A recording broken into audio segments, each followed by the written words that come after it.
Hi, I'm Sarah from My Handmade Wardrobe Patterns, and I'm one of the co-hosts of the Dressmakers Ball.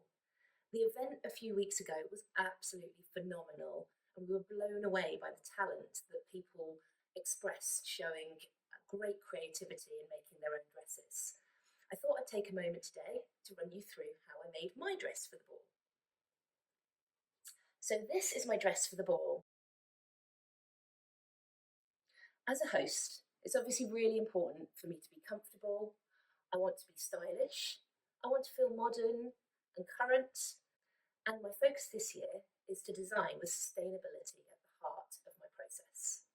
So for this year's dress, I chose to take last year's dress and rework it. So this is last year's dress, and as you can see, it was a fitted bodice. I used the Rose Cafe Bustier pattern by Daria Pattern Making, and I made this out of a green polyester taffeta. Now, I am working towards using less polyester in my makes, but when it comes to special occasion wear, the options are quite limited.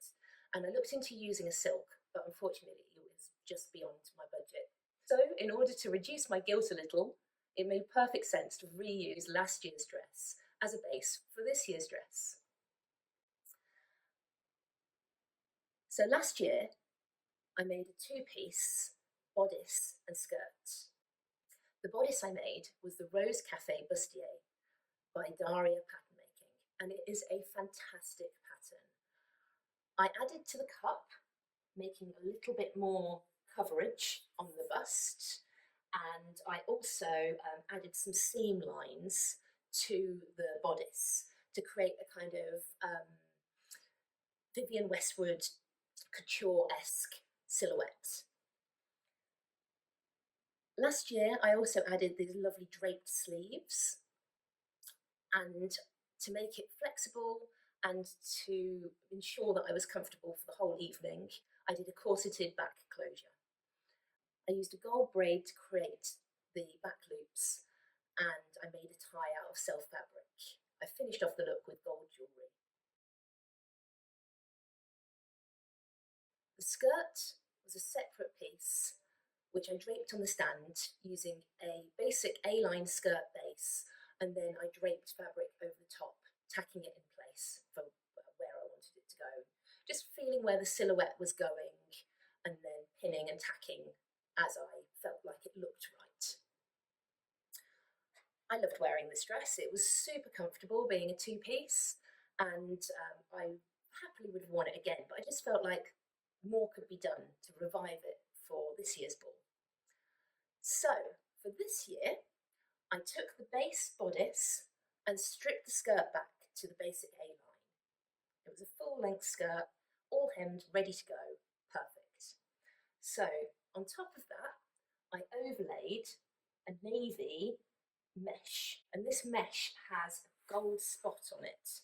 So it's a kind of raised spot. This is actually a homewares fabric, but it works perfectly for this. The great thing about using net is, of course, you don't have to hem it, so that saved me a lot of work. And it drapes and gathers really nicely. I loved the effect of laying it over this green taffeta to create a two-tone effect, and it worked particularly well over the bust area where I already had some draping on the cups, which I'd added last year. I wanted a bit of embellishment. Now, I'm not a huge embellishment person. I don't tend to go to town with trims and things like that. But I thought this year, why not? Let's give it a go. Because I'm using the base of a previous dress. Half the work was done for me. So I could afford to indulge myself a little bit and have a look at using some trims or some fancy fabric. So I bought this absolutely gorgeous fabric with 3D embroidered butterflies all over it. And I did plan to overlay this as a skirt. But when it came to it, I decided that I really, really liked the effect of the navy blue mesh with gold spots over the top of the green. And if I put the black fabric with the butterflies over the top, I felt like it was just going to dull it down quite a bit and add another element that would just be a bit confusing. So I decided not to use the fabric, but instead to pick some of the butterflies, the 3D embroidered butterflies off and use them as an embellishment to go across the bodice. Now at this point I had the idea to add a strap going across the body, an asymmetric detail, a flourish if you may, going across, and I really love this. I think it really elevates the style, and I really love that it gave me just a little bit of coverage as well. Now, being a host of the ball, I do tend to spend quite a lot of time looking down. I spend quite a lot of time kind of checking that things are all right, and scrabbling around a little bit sometimes to find a plug, or things that need to be done during the event or before the event. And I have to make sure that my dress is practical. So this was an ideal solution. It just gave me that extra bit of coverage and support that I felt that I needed, and I probably wouldn't have had if I just had a strapless dress. So to make this effect even more dramatic, I added a drape at the back, and I wanted this to look like it was coming from nowhere. So I added an invisible strap, which I attached at the top here at the shoulder and brought down to the back of the back line, and then the piece of fabric could drape over, and I left that raw. I cut it with just a kind of point to it for a bit of drama, a bit of sway, and yeah, I loved how that felt, just having that little bit of extra, again, coverage and drama going on at the back. I decided to take out the back panel, which was an underlay in last year's dress, and instead I had a bare back there, and I really love the look of that. I mean, I think that's something that I will be using in future dresses for a ball, because it just feels really, really beautiful, really elegant, and I particularly like my back as well. So I figure when you've got a feature that you really like, then you should make the most of it.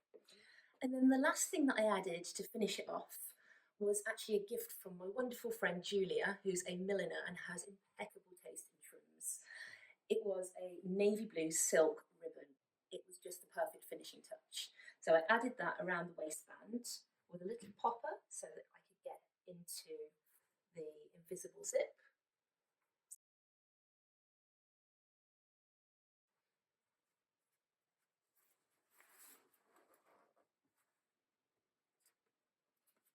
And then the popper just gave me a little bit more security to make sure that was all covered up.